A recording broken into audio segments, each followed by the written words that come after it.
There was a teacher named Linda. She was strict and often picked on the poor students in her class. She believed only the rich ones were worth teaching. One of her students was a boy named Timothy. He wore old clothes and shoes that were almost falling apart. Every day, Linda would make fun of him in front of the whole class. "Timothy, look at you," she sneered. "How can you learn anything when you can't even afford proper clothes?" Timothy didn't respond. He kept his head down, doing his best to ignore her hurtful words. Inside, he felt sad, but he never let it show. One day, Linda made Timothy stand in front of the class. "Look at him," she said to the other students. "Do you think someone like this will ever succeed in life? He doesn't even have the basics." The class laughed, and Timothy just stood there, silent. He didn't fight back, though he wanted to. He was used to Linda's harsh words, but it didn't make it any easier. Every day was the same. Linda would find a reason to criticize Timothy. "Why are you so slow?" she would say. "You will never be as good as the other students." One afternoon, Timothy sat in the library, reading quietly. The library was his favorite place in the school. Here, he could escape the teasing and the harsh words. The books took him to another world, one far away from his troubles. He had borrowed a few books to study for his exams, hoping to prove that he was just as smart as the other students, despite what they thought of him. As he was deeply focused on his book, he heard the sharp click of heels on the library floor. He didn't need to look up to know who it was. Linda was walking toward him, and his heart sank. He hoped she wouldn't notice him, but it was too late. "Well, well," Linda's voice cut through the silence like a knife. "What do we have here?" "Timothy, sitting in the library with all these expensive books.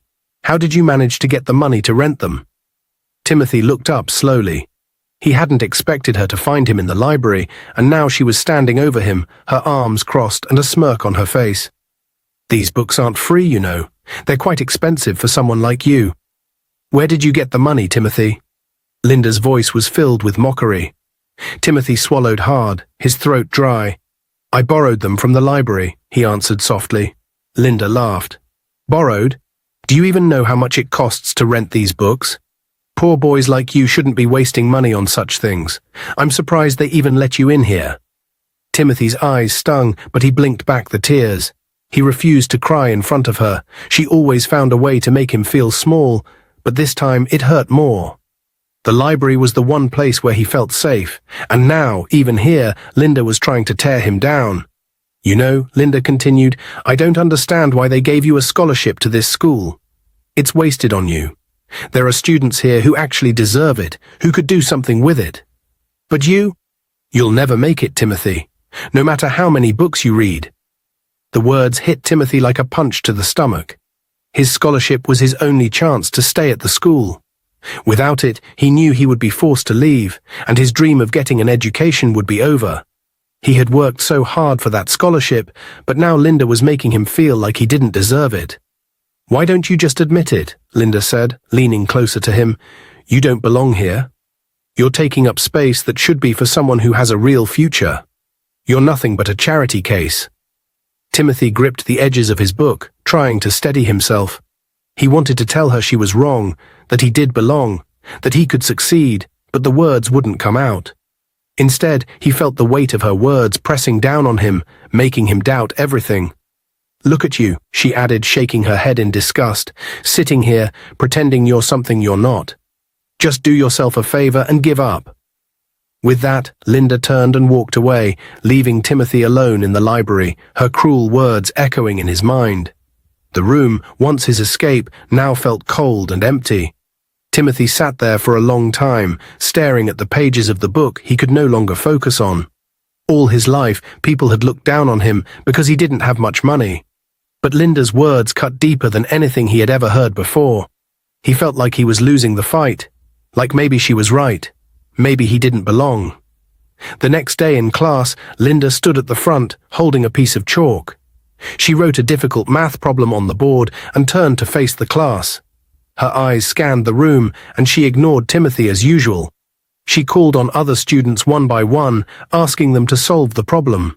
One student after another stood up, tried to answer, and failed. The answers were either wrong or didn't make sense. The class grew quiet, and Linda's frustration was clear. No, that's not it, Linda said with a sigh after the last student sat down. She glanced around the room, her eyes briefly passing over Timothy before moving to another student. When no one else seemed willing to try, she finally turned to Timothy, her voice dripping with doubt. Fine, Timothy, let's see what you have to say. Go ahead, give it a try. The class went silent. Everyone stared at Timothy, waiting for him to mess up like they always expected. Timothy's heart pounded in his chest, but he took a deep breath, stood up, and walked to the board.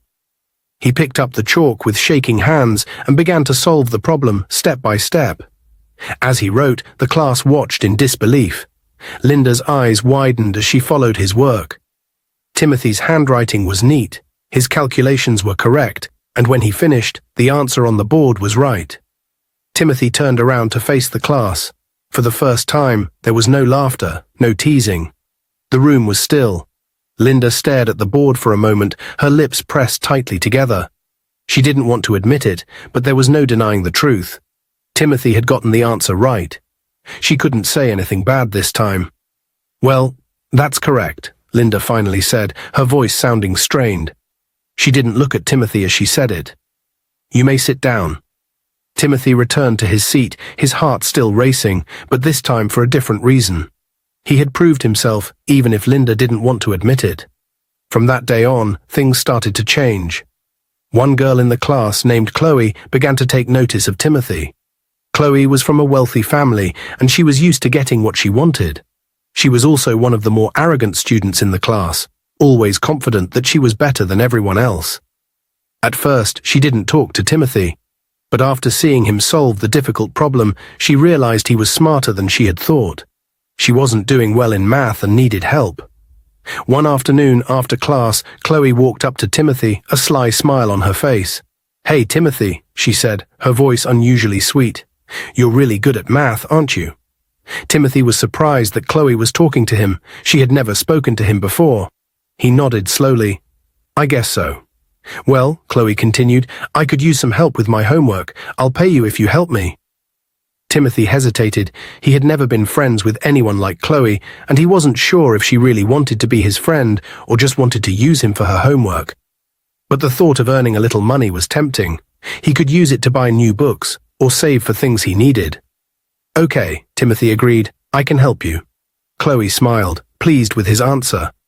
Great. I'll give you some money for each assignment you help me with. From then on, Chloe and Timothy started spending more time together. After school, they would sit in the library, and Timothy would help her with her math homework. Chloe kept her promise and paid Timothy a little money each time, which helped him a lot. But as they spent more time together, Chloe began to like Timothy for more than just his brains. She noticed how hard-working he was, and how kind he was, even though he didn't have much. Slowly, her attitude toward him changed. She started treating him better, not just because he helped her with schoolwork, but because she began to respect him.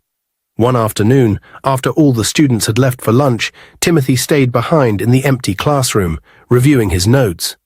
As he sat alone, the door opened, and Linda walked in. She approached him, her expression different from her usual cold and harsh demeanor. Without hesitation, Linda told Timothy how she didn't realize he was this intelligent, saying she admired smart people. She then went on to comment on his looks, calling him handsome and making it clear that she had just noticed this about him recently. Timothy, unsure of how to respond, thanked her for the compliment, though her sudden change in attitude made him feel uneasy. Linda wasn't finished. She told Timothy that she wanted them to be more than just teacher and student. She wanted to be his girlfriend. Timothy was shocked and couldn't believe what he was hearing. He pointed out the obvious, that she was old enough to be his mother, and he was far too young. Linda didn't take his response kindly. She told him to shut up, insisting that she didn't look old, and that at 22 years old, he was mature enough for a relationship with her. Timothy was speechless. He wasn't even 22, but Linda had already made up her mind. She gave him time to think about it, making it clear that rejecting her wasn't an option. Timothy could feel the threat in her voice. Linda then revealed a disturbing secret. One of the students in the school was her boyfriend. She told Timothy that the boy wasn't very smart, but because he was with her, she ensured he passed his exams. She hinted that Timothy could have the same benefits. if he agreed to be with her. Before leaving the room, Linda warned Timothy that if he rejected her, there would be consequences he wouldn't like. Timothy sat frozen in his seat, his mind reeling from the conversation. He felt a wave of fear wash over him, realizing the danger he was in if he didn't agree to her twisted request. But the thought of giving in disgusted him even more. In class, while everyone was seated and the lesson was in progress, Linda called out to Timothy. She asked him to come to her office after the class. Timothy, unsure of what she wanted, quietly nodded. When the bell rang and everyone left, Timothy made his way to the office, his heart pounding with anxiety. When he got there, Linda was waiting for him. She smiled, but it wasn't a kind smile. She asked if he had made up his mind about her offer. Timothy, feeling a mix of fear and anger, stood his ground and told her firmly, "No, never, I will not do that." Linda's expression darkened immediately. Her voice turned cold as she warned him, "Be ready to fail your exams. Even if you pass, I will make sure you don't get the grades. You think you can refuse me? Oh, how I hate the poor people's mentality. You think you're better than me?" Timothy left the office feeling shaken. He knew that Linda had the power to ruin his academic future, but he couldn't give in to her. He decided to do the only thing he could: tell the principal. The next day, Timothy went to the principal's office and told him everything. He explained how Linda was pressuring him and threatening to fail him because he refused to be with her. The principal listened quietly, then told Timothy to leave while he sent for Linda. Later that day, Linda was called to the principal's office. When she arrived, the principal asked her about the accusations Timothy had made. Without hesitation, Linda denied everything. She smiled sweetly and said that Timothy must have misunderstood her. The principal, who was also involved in an affair with Linda, believed her. He waved off Timothy's claims, siding with Linda. Linda was furious. Though she had escaped trouble, she couldn't let Timothy go unpunished. The next day in class, she made it a point to humiliate him. She called on him to answer a question, and before he could even speak, she cut him off, saying, "Why bother? You're just a poor boy who thinks he's smart, but you're not. You'll never make it anywhere with that attitude." The other students laughed, and Timothy sat frozen in his seat, embarrassed. Linda continued, "I can't stand poor people who think they know everything. They act like they're better than everyone else, but they're just pathetic." The class erupted in laughter. Timothy felt his face burn with shame. He had never felt so humiliated in his life. Linda's words cut deep, and the way the other students laughed made it even worse. He lowered his head, unable to meet anyone's eyes, wishing the ground would swallow him up. From that day on, Linda made sure Timothy's life in school was miserable. Every chance she got, she insulted him, mocked him in front of the class, and turned the other students against him. Timothy sat quietly in the school library, deeply focused on his books. The library was his safe space, away from the chaos and judgment of the classroom. He had become used to studying alone, trying to block out the constant insults from Linda and the mocking laughter of the other students. As he turned a page, he heard footsteps approaching. Looking up, he saw Ezekiel, one of the more arrogant boys in the school, known for being the son of a wealthy businessman. Ezekiel walked up to Timothy, his face filled with anger. "You need to leave Chloe and teacher Linda alone," Ezekiel demanded. "I'm warning you, Linda is mine, and I've been asking Chloe out for months. Now you come along, and she's suddenly paying attention to you." Timothy frowned in confusion. "What are you talking about?" "Don't play dumb. I know what's going on between you and Chloe. She won't look at me, but she's all over you now. And as for Linda, she's my girlfriend. Stop messing with her or you'll regret it." Timothy laughed, shaking his head. "Girlfriend? Linda is a fool if she thinks she can manipulate me like she's done with you. And Chloe, you think I would date someone like her? Her brain is so dull, I'm surprised she even knows what class she's in. I'm only helping her with her schoolwork because she pays me. That's it. Nothing more." Ezekiel clenched his fists, clearly upset by Timothy's words, but Timothy wasn't finished. "As for Linda, she's just an old fool who thinks all the students here are desperate like you. You're standing here acting like some kind of big shot, but in reality you're just her puppet. She plays with you and you don't even see it. You disgust me." Timothy's voice grew firmer, and he stared Ezekiel straight in the eyes. "You think because your father is rich, you can intimidate me? Never. I'm not afraid of you or anyone else. Now get out of my sight, you idiot." Ezekiel stood frozen for a moment, shocked at the boldness in Timothy's words. No one had ever spoken to him like that before, and he didn't know how to respond. His face turned red with embarrassment, and without another word, he quickly turned and left the library, his head lowered in shame. Timothy watched as Ezekiel hurried away, feeling a sense of satisfaction. He had been holding in his frustration for so long, and finally he was able to stand up for himself. He turned back to his books, his mind clearer, ready to focus on his studies again. Just as Timothy settled back into his seat, Chloe walked into the library, her face red with anger. She stormed up to him, standing in front of his table with her arms crossed. Timothy looked up, surprised to see her so upset. "Ezekiel told me everything you said about me." Chloe's voice was sharp. "How dare you insult me like that? You have no right. I demand an explanation and an apology right now." Timothy raised an eyebrow, unimpressed. "Apology for what?" "For calling me dull and saying that you'd never date someone like me." Chloe's voice grew louder. "How could you say such things? After everything, I thought we were at least friends." Timothy leaned back in his chair, calm and unaffected by her outburst. "Chloe, I only spoke the truth. I'm not here to sugarcoat things for anyone. You've been paying me to do your schoolwork, and that's the only reason we've been talking.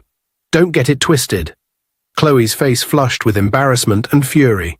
"You're nothing but a poor, foolish boy. You think you're so smart, but you'll never be anything in life. I never liked you. I was only using you because I felt sorry for you." Timothy smirked, clearly not bothered by her words. "Oh, really? You never liked me, huh? That's funny, considering you were the one always running to me for help. Let me remind you, Chloe, your grades wouldn't even exist if it weren't for me. And as for feeling sorry for me, don't flatter yourself. You're just as pathetic as Ezekiel, desperate for attention and validation. But here's the truth. I don't care about you, and I never will." Chloe's eyes widened in shock. No one had ever spoken to her like that before. She tried to interrupt, but Timothy kept going, his voice now filled with so much anger. "You walk around like you're some princess. But you're nothing without people like me doing your work. You think your money and status make you special. Guess what, Chloe? They don't. You're just another spoiled girl who thinks the world owes her something. Well, I don't owe you anything." Tears welled up in Chloe's eyes as Timothy's words hit her hard. She tried to hold back her emotions, but the sting of his insults was too much. Her lips quivered as she struggled to find something to say, but all that came out was a shaky breath. "And one more thing," Timothy added, his tone final. "Next time you think about demanding anything from me, remember who actually has the brains here. Now get out of my sight." Chloe couldn't hold back her tears any longer. She cried so hard, her face turning red as sobs escaped her throat. She covered her face, trying to hide her shame, but the weight of Timothy's words crushed her. Without another word, she ran out of the library, her footsteps echoing in the hallway as she fled in humiliation. Timothy sat there for a moment, watching her leave. He didn't feel any guilt, only relief. He had had enough of people like Chloe and Ezekiel trying to push him around. This time, he made sure they knew he wasn't someone they could mess with. Linda was furious after hearing what Ezekiel had told her. She sent for Timothy. She was pacing in her office, thinking about how Timothy had dared to speak that way about her. When Timothy entered the room, she wasted no time.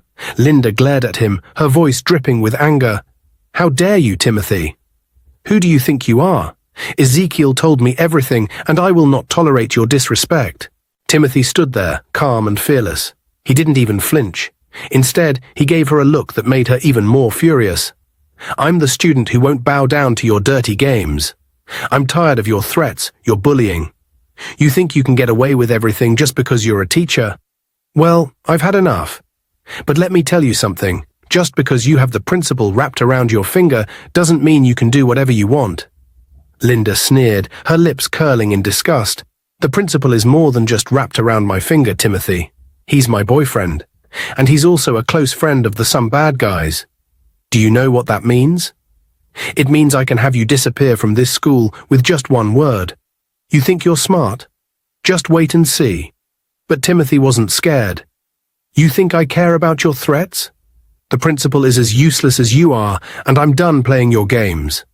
I've recorded everything you've said, every insult, every threat. I'm going to report you to the governor. Let's see how much power you really have." Linda burst into laughter. "You? Report me? To the governor? The same governor who's best friends with the principal? Oh, you're really funny, Timothy. You have no idea who you're dealing with. I'm going to have you kicked out of this school so fast, you won't know what hit you. Watch your mouth, little boy." Timothy didn't back down. His voice was steady, his eyes full of determination. "You're an old woman, Linda, desperate and pathetic, chasing after boys who are young enough to be your son. It's disgusting. You think you can control everyone in this school, but not me. I'm not afraid of you." Linda's face turned red with anger, but Timothy didn't stop. "You've made a fool out of yourself, Linda. Everyone knows what you're doing, even if they don't say it to your face, and now you think you can scare me into being like Ezekiel. You're wrong. You can't touch me." With that, Timothy turned and walked out of the office, slamming the door behind him. Linda sat there stunned. No one had ever spoken to her like that before. She had always been in control, always had the power. But Timothy had shaken her confidence. For the first time, she felt fear creeping in. How could he talk to me like that, she thought. He's not scared of anyone. Not me, not the principal, not even the governor. As she sat there, her anger turned into confusion. What's giving him so much courage? Where is this boy getting the strength to stand up to me? Linda had always believed she was untouchable, but now, for the first time, she wasn't so sure. Linda stormed into the principal's office, her face twisted with anger. She wasted no time, telling him everything that had happened with Timothy. The principal listened carefully, nodding in agreement. When she finished, he leaned back in his chair. "Don't worry," the principal said with confidence. "I'll take care of it. I will call the governor right now. Timothy won't know what hit him." Just as he was about to pick up his phone, it rang. The name flashing on the screen made him pause. It was the governor. With a smug look, the principal answered the call. He began complaining about Timothy, twisting the story to make it seem like the boy was a troublemaker. "Governor, we have a problem with one of the students here. His name is Timothy, and he's been causing all sorts of trouble. Disrespectful, disruptive. He's even threatening teachers." There was a long pause on the other end of the line. The principal waited, expecting the governor to agree and give him permission to punish Timothy. But what came next shocked him. "Principal, I'll be there tomorrow. We need to talk about this in person." The principal's heart skipped a beat. He hadn't expected the governor to come in person. But he kept his cool, turning to Linda after hanging up the phone. "Don't worry," he reassured her. "The governor will deal with this. Timothy's time here is over." The next day, the entire school was buzzing with the news that the governor was coming. Students and teachers alike were nervous, wondering what the visit was about. Timothy, on the other hand, remained calm, quietly observing everything from the sidelines. When the governor arrived, the principal and Linda were waiting for him at the entrance, smiling confidently. But their smiles faded quickly when the governor walked straight past them and into the assembly hall, calling all the students and teachers together. Once everyone was gathered, the governor stood before them and began to speak. "I've been hearing a lot of complaints from poor families whose children are here on scholarships. They've been treated badly by some of the staff and even by other students. So I decided to send someone to find out the truth." The hall was silent as everyone listened, wondering where this was going. Then the governor turned toward Timothy, who was standing quietly at the back of the room. "You see, Timothy here is my son." Gasps echoed through the hall. The students and teachers were in complete shock. No one had suspected that the quiet scholarship student was the governor's child. The governor continued, his voice firm. "I own this school, and I sent Timothy here to see how the students and teachers treat each other, especially those who come from poor backgrounds. What he found has been deeply disappointing." He turned toward the principal and Linda, both of whom were now pale with fear. "Principal, you've failed in your duty.